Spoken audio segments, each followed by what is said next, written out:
Today I'm going to show you how I go about lighting my scenes with both Cycles and Eevee in Blender. I've been on this tutorial for God knows how long because truthfully, I really don't know how to explain this. What we're going to do is quickly cover Blender's lights, professional lighting setups, and how to make your own scene with the lighting of course. And of course my techniques for color grading. So strap up, shut up, and let's go on this agonizing ride together. First, light options. Blender has several light options for different situations, which I'll quickly go over. Point lights are lights that spread in all directions. Think of that like a light bulb. Sunlights are exactly what the name tells you. Spotlights are meant for lights that you'll usually see on a stage of some sorts. And then finally, there's area lights, my personal favorites. Area lights are the type of light that you'd see in a film or photo studio. I use these for most of my animations and renders since I find them to look the most cinematic. Now, light setups. Basically, use reference. Reference is your most powerful tool when it comes to any form of artwork. It can either make or break your day by giving you helpful examples to fix your renders, or, if you're lucky enough, make you scrap it entirely.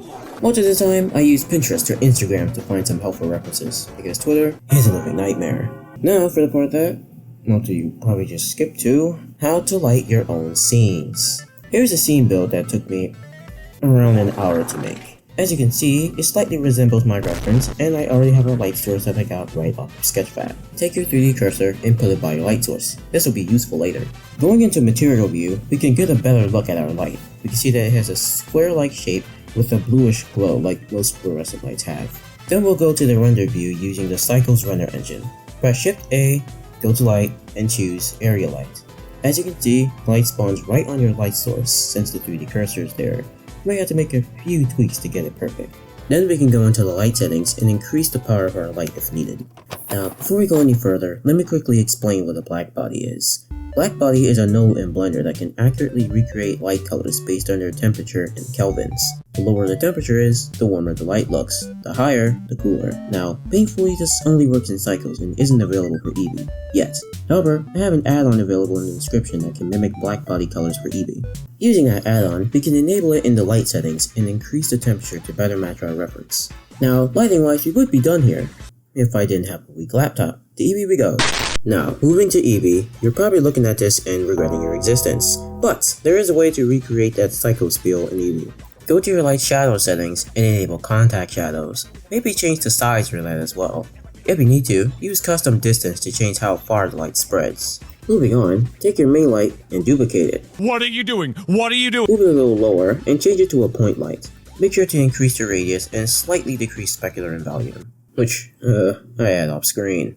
Slightly decrease the power and probably saturate the light a little bit.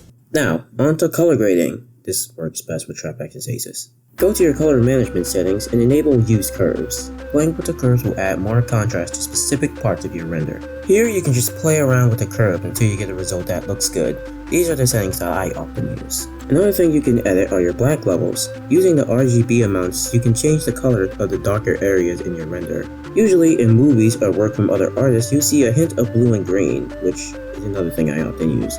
Just please don't overdo it. I'm begging you, please. The last thing you can do to add more color to your lighting is slightly make your world color brighter. Since we have a scene with blue lighting, I'll just go for a dark blue color. And with some minor tweaks in the compositor, and Photoshop of course, you can get a result that looks like this.